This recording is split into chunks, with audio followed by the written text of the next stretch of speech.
For those of you Keep who on gave me your talking. Nobody's going to minute, stop you. please don't be mad with me. This conversation is about those of us here, educated people on the panel, and about Nigeria and why Nigeria is not working. All the topic we are talking about to me are very connected. What is independence? And the question I want to answer today is, how did we get here? Somebody asked this question on Mayegun and it got me thinking. How did we get to this state of impunity, insecurity, lack of good governance, or whatever items we IPOB, whatever items we want to list? I want to be very honest with you guys. I don't think we got here by accident. I think we got here in what this is my opinion, call the failure to react. What is the failure to react? In Nigeria, although we don't blame Nigerians or after our colonial people left, you can't blame Nigerians. They imbibed the clothes of the beast, which is the hierarchical nature of the white man that defines everything in terms of hierarchy, upper class, lower class, master, servant. And so we imbibed this after independence from everyone that joined the military to those that participated into politics, and then we perpetrated it. And then we also got their education, which was also a little bit confusing for our people because it was an education of Mongo Park discovered in Niger, not the education of them knowing about themselves like the fatherless people, the Leogun. So we are where we are now. And if you are Nigerians, so what has been our attitude to power? Our attitude to power has been that they cannot and should not be questioned because they are in charge. And if you're brave enough to question anyone in power or their competence, the Niger response is to lock you up, throw you away, so that mosquito will teach you some sense. This is what we did to Fela 45 years ago.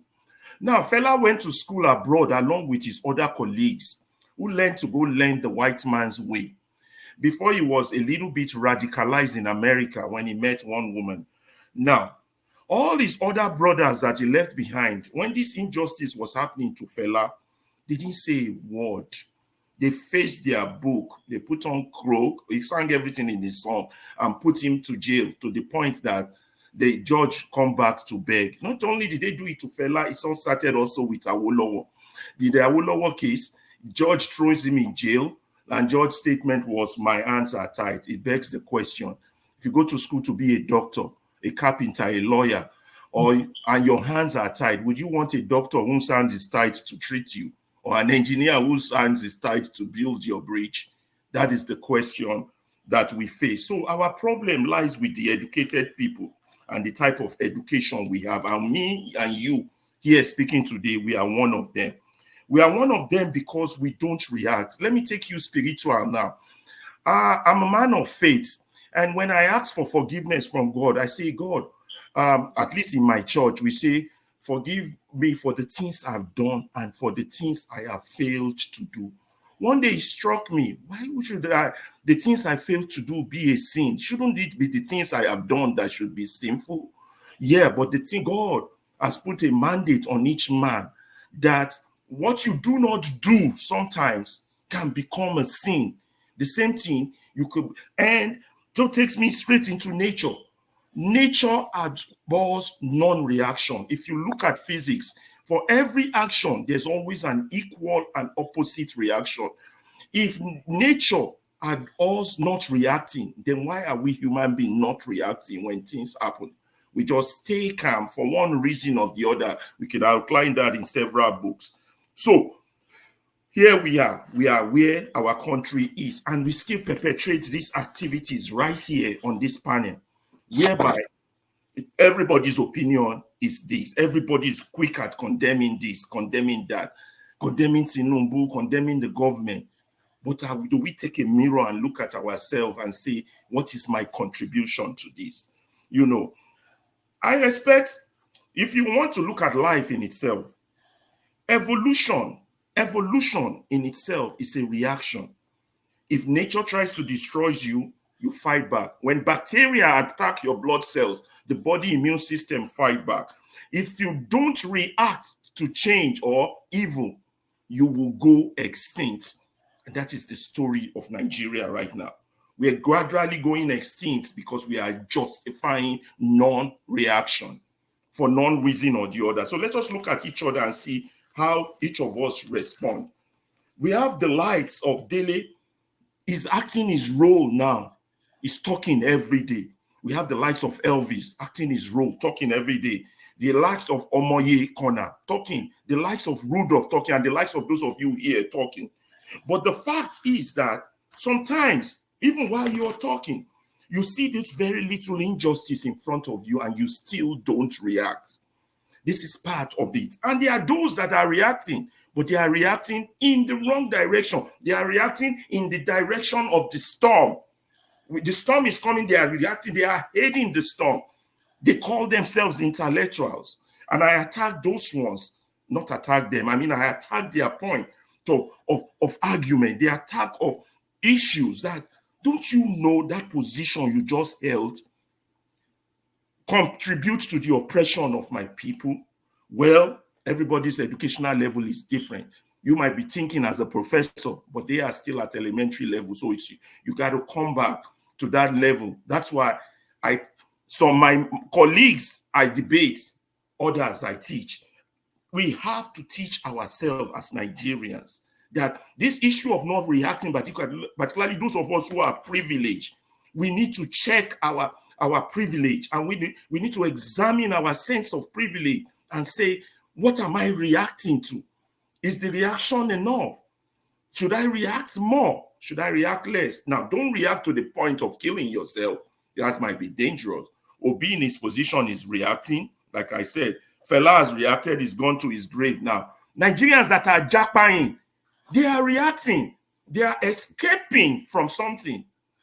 And the Nigerians that are already jackpot, but yet could still find mentally in their head to defend the insanity that is Nigeria currently, or justify the action of the morons that are ruling us, they have a problem.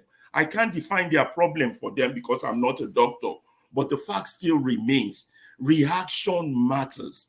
Now, reaction doesn't come in carrying placards only. It doesn't come in marching. It doesn't come in this revolutionary thought that is in people's head. Reaction comes in having the right strategy. Reaction comes in voicing your voice when you have a voice. So go and thank somebody like Rudolf for giving Nigerians a voice, because that was what has been missing since the beginning of independence. Nigerians have no voice. Their voice has been taped and solidly quieting. And we need to emphasize that we need to take a mirror and evaluate ourselves. Each time we talk, each time we push the tribal agenda, the political agenda, whatever agenda we push, is it fair to all concerned? Is it good to all concerned? Is it punishing to all concerned? You understand? It's like a preaching, I know. But somebody got to say this, because if you don't react to evil, that evil will consume you. Eventually, I can list leaders that didn't react when they were supposed to do. The evil consumed them. Unrosi did not react. Evil later consumed him. Muritala did not react. Evil consumed him. The likes of Obasanjo, I believe that God wants, and Babangida, God wants to give them a long life so that they can see the ruin that they have created. If not, that evil too will still consume them. All these Nigerian big men, rich people, and those that are making it today that are not part of this struggle to say, let us change Nigeria, sooner or later that evil will consume them. We have to react if it is just saying the truth. And reaction is not lying. Reaction is not embedding figures. Reaction is not trying to justify insanity. That is not reaction. That is aiding evil. That is aiding evil. I hope we will reflect on this small speech I have made, but I want to thank the likes of Rudolf. Like I said, I didn't even know you were going to bring up the issue of numbers and banking. I was on that guy, Johnson Emmanuel, yesterday on Niger World. Keep saying Nigeria is paying less than 10%. That's a lie. When educated Nigerians put out lie to justify the need to collect more when we've not justified the ones we have collected, that is evil. All this political problem and security problem is as a result of the evil of the educated people, the lawyers, the doctors, not speaking when they should have. I want to stop there because sometimes I think I talk too much. Thank you all for giving me audience. Wow. Well, Ferreira, well done, Ferreira. I agree with that very last statement of yours, though. Can you hold on, please? I think that was quite good. The timing is impeccable. It's quite impeccable. Please go ahead, Jagun. No, I just like yourself, I was just commending what was said in many ways. I would just like to ask a question, however, as to I do take on board that you would like to have a different way of discussing issues on this platform, and I think that's part of the reason why you're doing what you're doing. But is there a secondary reason why you have put things in the way you have put to the panel today? Yeah, there are always secondary reasons. You know that they'll learn every day. Even as you react with this panel, you learn every day. And then you say, oh my God, what just happened to me was what happened to Fela. And Fela said, human rights are my property. You can't dash me my property. You do that parallel thinking and you say, that is why Nigeria is fucked up. You understand? You do that parallel thinking, not just until they shoot you down. You understand? So that's the underlining one. But the super underlining word goes from the words of Martin Luther King, the urgency of now. The urgency of now. Jagun, you know what got me thinking? There were so much of my colleagues that we fought Babangida together. They're professors now. Why are they quiet? Why is it only Dele that is talking? Is it because they're making millions? Why is everybody quiet? How can we be quiet? Because what we are doing now is worse than what Babangida did to us. But I understand. I'm not blind to the cultural perspective of things. Back then, the students were the conscience of the nation. The workers were dead as wood. They don't react. It was only student activity that we served to conscientize the country. And so we were radical students. We reacted, we marched. But over time, they killed that radicalism and brought over the student body. So nobody in the society talks anymore. The workers just goes along. Everybody goes along. The journalist goes along. The lawyers goes along. The judges goes along. Professors that are supposed to build the future generation, they go along. So think about the Jagun. What are we building now? What are we building? Well said, bro. Well said. Forefather, can I ask you? I know you began, but I would like to know what your feelings were about what was just said, please. Most of the stuff he said before, he has said it. That said now, he said it before regarding criticizing and making sure you respond to the injustices you see on the ground in Nigeria. The one that jumped, because I know all those already, which I agree with. The one that jumped out is the one that he still repeated, that people are lying about the tax, when clearly the information that we are sharing is a totally different one. The information is about tax revenue, money you get from tax versus the GDP of the nation. It's not about individual tax. It could be from anywhere. The tax could come from anywhere. That's what we're talking about.